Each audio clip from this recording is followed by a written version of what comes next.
दो संस्थाएं आगे आई, पहला था वर्ल्ड बैंक, दूसरा था हमारा IMF, इंटरनेशनल मॉनेटरी फंड। तो पहले हम लोग देखेंगे वर्ल्ड बैंक को। जैसा कि हम लोग जान रहे हैं कि वर्ल्ड बैंक की जो स्थापना थी वो 1944 में हुई और जो फंक्शन में आई 1945 में।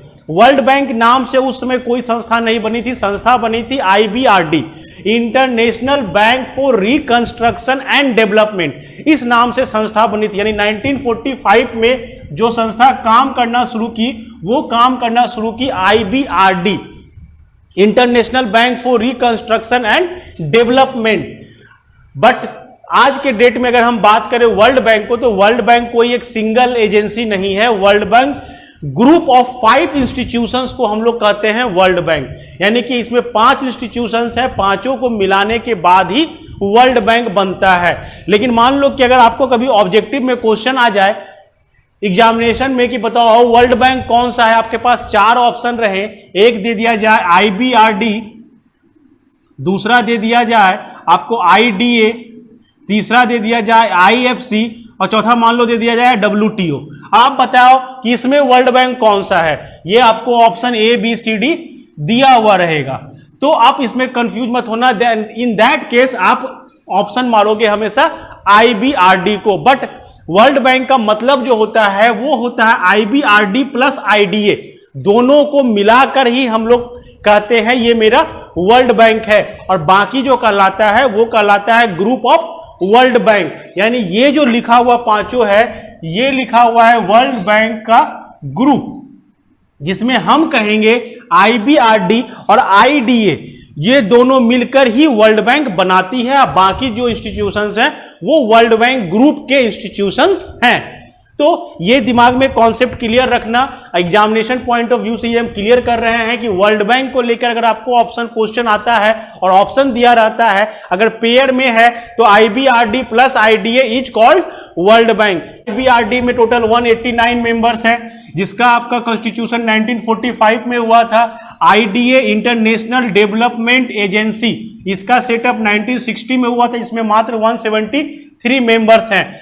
वैसे ही IFC इंटरनेशनल फाइनेंस कॉर्पोरेशन, इसका सेटअप 1956 में हुआ था और इसके मेंबर 184 हैं। मीगा के मल्टीलैटरल इन्वेस्टमेंट गारंटी एजेंसी, इसका सेटअप 1988 में हुआ था और इसके मेंबर्स 181 है। ICSID international centre for settlement of investment disputes, इसका सेटअप हुआ था 1966 में और इसके मेंबर हैं 161। अब हम लोग धीरे धीरे समझेंगे एक एक इंस्टीट्यूट जो इनके हैं इसका क्या क्या मेन पर्पस है, क्या काम है। तो इसको समझने से पहले हम लोग समझ लें कि वर्ल्ड बैंक का जो कंपोजिशन होगा वो किस तरीके से होता है। वर्ल्ड बैंक का कंपोजिशन अगर हम बात करें तो सबसे ऊपर जो हमारा होगा वो होगा managing director of world bank. उसके बाद आता है यहां पर 25 मेंबर्स का एक एग्जीक्यूटिव काउंसिल। आप देखोगे IMF में ये 24 मेंबर्स का होता है, यहां पर ये 25 मेंबर्स का होता है और यहां पर 189 board of governors, board of governors 189 members. 189 member means जो 189 यहां पर इसके मेंबर्स हैं उसके उस कंट्री के फाइनेंस मिनिस्टर, उस कंट्री के फाइनेंस मिनिस्टर या उस कंट्री के फाइनेंस मिनिस्टर के नहीं होने के जगह पर उस देश के सेंट्रल बैंक के गवर्नर जो होंगे वो इसके मेंबर होंगे बोर्ड ऑफ गवर्नर के। 25 मेंबर्स यहां पर होते हैं एग्जीक्यूटिव काउंसिल में। 25 मेंबर्स में 5 मेंबर्स जो होते हैं वो स्थायी मेंबर होते हैं और 20 मेंबर्स का इलेक्शन होता है। 20 मेंबर्स का इलेक्शन होता है और 5 मेंबर जो है वो आपके अस्थाई हैं। अस्थाई में कौन कौन से मेंबर आएंगे ये आपको याद रखना चाहिए। USA है, जापान, UK, यूनाइटेड किंगडम, उसके बाद है चाइना, जर्मनी। ये 5 इसके स्थायी सदस्य हैं और इसके अलावा 20 सदस्यों का इलेक्शन होता है, जिससे 25 मेंबर्स का एग्जीक्यूटिव काउंसिल बनता है। उसके ऊपर एक MD होते हैं। ये वर्ल्ड बैंक का अपना कंपोजिशन है। इसमें इन सारे मेंबर्स और इन सारे को मिलाकर ही ये वर्ल्ड बैंक चलाया जाता है। अब हम बात करें एक एक इसके इंस्टीट्यूट पर, जैसे IBRD, जिसका फुल फॉर्म है international bank for reconstruction and development. Reconstruction word जो आया था वो इसीलिए आया था क्योंकि वर्ल्ड वॉर सेकेंड के बाद इसका इस्टेब्लिशमेंट हुआ है और इसका मुख्य उद्देश्य यही था कि वर्ल्ड वॉर में जो विनाश हुआ है उसको दोबारा खड़ा करो, उसे दोबारा फिर से बनाओ। तो रिकंस्ट्रक्शन एंड डेवलपमेंट ये इसका मुख्य उद्देश्य था। तो इसके अंतर्गत इसका जो काम होता है वो सिंपल सा होता है कि ये अपने सभी मेंबर्स को सस्ते दरों पर ऋण उपलब्ध कराता है। यानी कि आईबीआरडी के विषय में अगर हम बात करें कि आईबीआरडी का काम क्या है, तो आईबीआरडी का काम है लोन देना। लोन देना, कौन सा लोन? लॉन्ग टर्म लोन देना। लॉन्ग टर्म मीन्स क्या हुआ, इसके लोन के जो होते हैं टाइमिंग वो 5 से 20 साल तक हो सकते हैं या इससे ज्यादा भी हो सकते हैं। ये लॉन्ग टर्म लोन देती है एकदम मिनिमम इंटरेस्ट रेट पर, मिनिमम इंटरेस्ट रेट पर ये लोन प्रोवाइड करती है। आईबीआरडी का काम ही है अपने सभी मेंबर्स का, अपने सभी मेंबर्स को लोन प्रोवाइड करना, long term loan with minimum interest rate, जिससे वो अपना डेवलपमेंट कर सके, जिससे वो स्टेबल डेवलपमेंट कर सके। तो इंस्टीट्यूशन है IDA, international development agency. IDA इसे कहा जाता है, आईडीए को कहा जाता है soft loan window. Soft loan window ये भी आईबीआरडी की तरह ही लोन प्रोवाइड करती है, लॉन्ग टर्म लोन प्रोवाइड करती है अपने मेंबर्स कंट्रियों को लो इंटरेस्ट रेट पर। बट डिफरेंस क्या है आईबीआरडी और आईडीए में? आईडीए जो होती है ये जनरली लोन प्रोवाइड करेगी अनडेवलप्ड कंट्रियों को, अनडेवलप्ड कंट्रियों को या डेवलपिंग कंट्रियों को। गरीब देश जो होंगे, जो बहुत गरीब देश है या जो डेवलपिंग देश है, जो अनडेवलप्ड है, वैसे ही देशों को ये लोन उपलब्ध कराती है।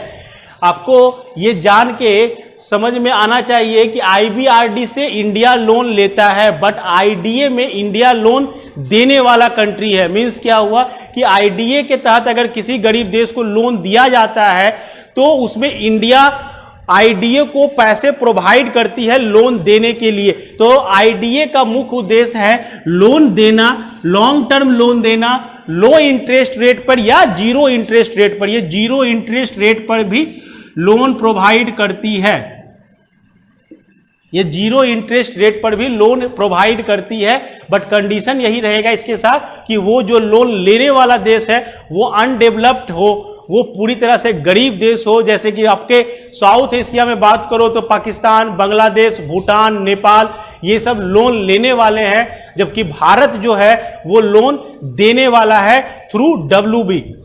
तो आईडीए का काम हुआ लोन देना। फिर आता है नेक्स्ट जो है IFC, international finance corporation. International finance corporation, इसका जो मुख्य उद्देश्य है, इसे कहा जाता है प्राइवेट आर्म ऑफ डब्ल्यूबी।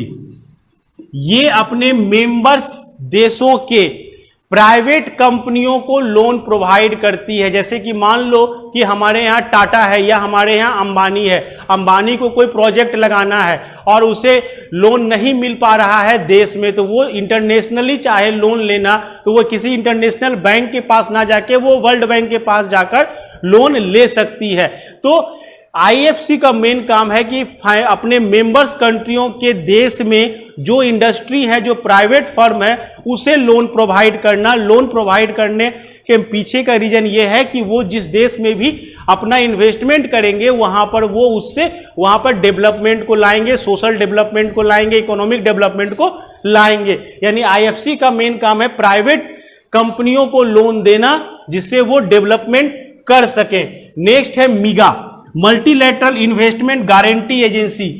इसका काम जो है ये है कि अगर मान लो कोई देश है, मान लो कि कोई देश ए है और कोई देश बी है और ए के देश के कोई कंपनी बी में इन्वेस्टमेंट की, मान लो कंट्री ए का कोई इन्वेस्टर है जो बी में इन्वेस्टमेंट कर रही है, और जब वो इन्वेस्टमेंट कर रही है तो वैसे कंडीशन में मीगा जो है वो उस इन्वेस्टमेंट का गारंटर बनती है। मतलब क्या हुआ, जैसे मान लो कि भारत का कोई कंपनी, मान लो भारत की टाटा जो है वो मालदीव में जाकर मेट्रो प्रोजेक्ट शुरू की, मेट्रो प्रोजेक्ट में इन्वेस्टमेंट की, और जब मेट्रो प्रोजेक्ट शुरू होगा तो वो 4 साल 5 साल लगेगा उसे बनने में और रेवेन्यू को आने में। मान लो 4 साल 5 साल के बाद मालदीव का, मान लो कि सरकार बदल जाए, और सरकार के बदल जाने से जो नई सरकार आई उसकी जो पॉलिसी आई, उसे किसी और कंट्री से कोई इन्वेस्टर्स उसे अट्रैक्ट कर लेता है कि नहीं चलो उसकी जगह हम काम करेंगे।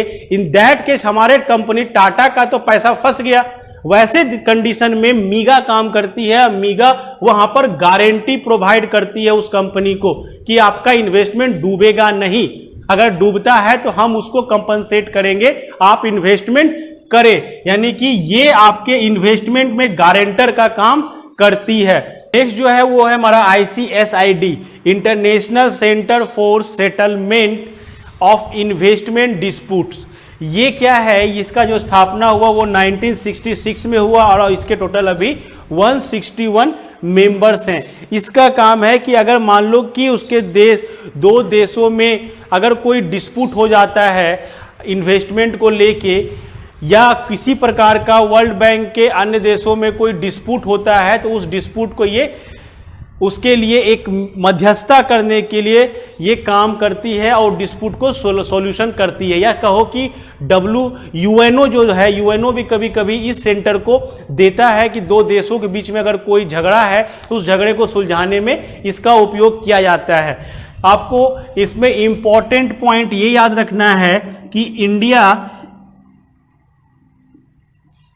इसका मेंबर नहीं है। इंडिया जो है वो इस इंस्टीट्यूशन का मेंबर नहीं है।